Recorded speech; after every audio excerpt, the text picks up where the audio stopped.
Hello, আসসালামু আলাইকুম বন্ধুরা। চলে আসলাম আরও একটি নতুন ভিডিও নিয়ে। যদিও ভিডিওটি ছিল অনেক আগের, মানে যখন খাগড়াছড়ি সাজেক গিয়েছিলাম তখনকার করা, কিন্তু আসলে সময় পাচ্ছিলাম না আপনাদের সাথে শেয়ার করার। যাই হোক, অবশেষে ভিডিওটি রিলিজ করছি, কারণ আসলে অনেক দিন হয়ে যাচ্ছে বেরিয়ে এসেছি। এত সুন্দর একটা পরিবেশে, যে মেঘের রাজ্য সাজেকে গিয়েছিলাম আমরা। হ্যাঁ, অনেক ভিডিও করেছিলাম, অনেক। আমার বেবিটা আসলে মোবাইল ঘাটাঘাটি করে অনেক সুন্দর সুন্দর মুহূর্তগুলো ডিলিট করে দিয়েছে। সো যা ছিল তাই দিয়েই এই ভিডিওটা তৈরি করলাম। হয়তো আপনারা দেখে কিছুটা বুঝতে পারবেন যে আসলে সাজেক খাগড়াছড়ি কেমন হবে। এটা আসলে ওই যে আপনারা যারা নেপাল গিয়েছেন, নেপালে ভ্রমণের যাদের অভিজ্ঞতা আছে, তারা মোটামুটি একটু সাদৃশ্য পাবেন নেপাল এবং সাজেক। পথটা মোটামুটি রোলার কোস্টারের মতো। আবার যারা সাজেক যাবেন তারা নেপালে যে ওই একই ধরনের একটা টেস্ট পাবেন।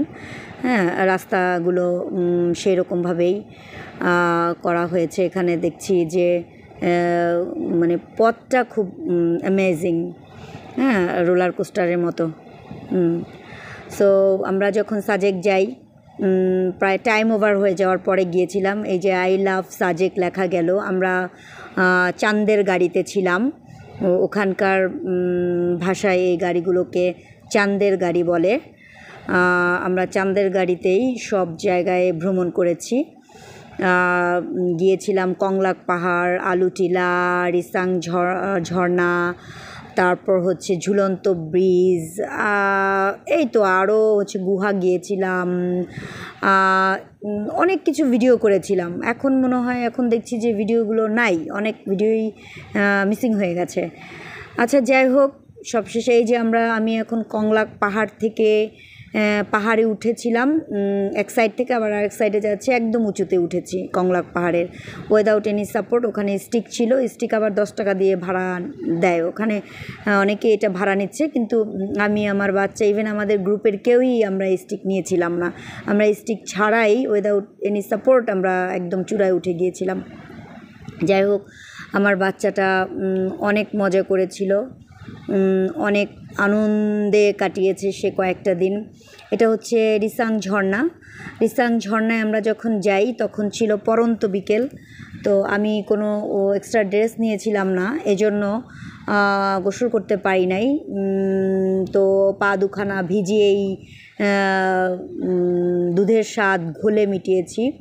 আসলে ঝর্ণার পানিটা অনেক ঠান্ডা, কিন্তু ঝর্ণার পাশের যে আবহাওয়াটা, ওয়েদারটা ছিল অত্যন্ত হট।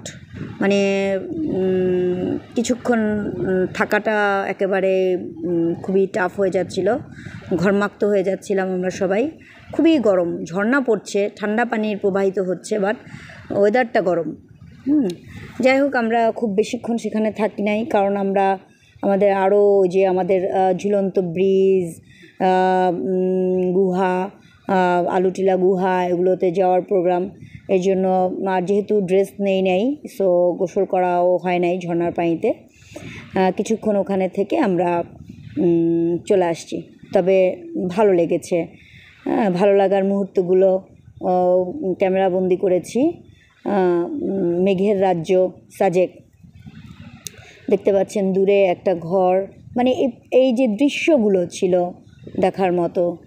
তো আমরা বঙ্গবন্ধু সৈনিক লীগের একটা প্রোগ্রাম ছিল, সেখানে অ্যাটেন্ড করেছিলাম। তো যাই হোক, সব মিলিয়ে একটা সুন্দর পরিচ্ছন্ন এন্টারটেনমেন্ট হয়েছে। অ্যামিউজমেন্ট খুব দরকারি একটা জিনিস। প্রত্যেকের কাজের ফাঁকে ফাঁকে দরকার। এন্টারটেনমেন্ট না হলে কাজে মনোনিবেশ করা যায় না। এটা লুসাইদের ড্রেস, হ্যাঁ, এটা হচ্ছে আপনার ঝুলন্ত ব্রিজের একটা ভিডিও। হ্যাঁ, লুসাইপল্লিতে লুসাইদের ড্রেস পরেছি আমি, আমার বাচ্চাকেও পরিয়েছি। আমার বাচ্চা ওই যে পিছনে, আমার বাচ্চা সুপ্রিম, সে বন্দুক নিয়ে প্রক্সি দিচ্ছে।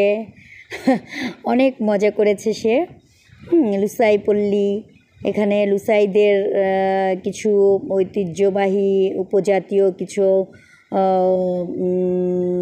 ঘর, কিছু ইনস্ট্রুমেন্ট সংরক্ষিত আছে। সো আমরা এগুলো ঘুরে ঘুরে দেখেছি। অনেকটা সময় ছিলাম, তারপরে হুট করে একদম সাডেনলি একটা বৃষ্টি নেমে যায়। আমি ভেবেছিলাম বৃষ্টিতে ভিজবো, কিন্তু দেখলাম আমার বাচ্চাটাও ভিজে। হ্যাঁ, এই জন্য দেখা যাবে ও ঠান্ডা লেগে যাচ্ছে। সো পরে আর না ভিজে শেল্টারে দাঁড়ালাম। হ্যাঁ, তারপর এই তো লুসাইপল্লী, এটা লুসাইপল্লী। এই যে এটা পুরোটা হচ্ছে লুসাইপল্লী। এখানে ঢুকতে আবার হচ্ছে আপনার ওই যে 30 টাকা করে টিকিট নিতে হয়। তারপর হচ্ছে আবার আপনার ড্রেসগুলো হচ্ছে কেউ কিনতে চাইলে কিনতে পারে, অথবা ওখানে রেন্টে পাওয়া যায়। আপনি কিনতেও পারেন অথবা রেন্টে নিতে পারেন। হ্যাঁ, তা আমরা লুসাইপল্লীটা ভালোই। জি বন্ধুরা, আজকের মতো এখানেই শেষ করছি। নামার ভিডিও পর্যন্ত জন্য সুখের হোক, আনন্দের হোক, থাকতে পারিনি, নিরাপদ হোক। সবশেষে সবাই ভালো থাকবেন, সুস্থ থাকবেন, পরিবারের সাথে থাকবেন, পরিবারকে ভালোবাসবেন, পরিবারের বাবা মা ছেলে মেয়ে পরিবারকে সময় দিবেন, পরিবার সবার আগে। আবার আল্লাহ।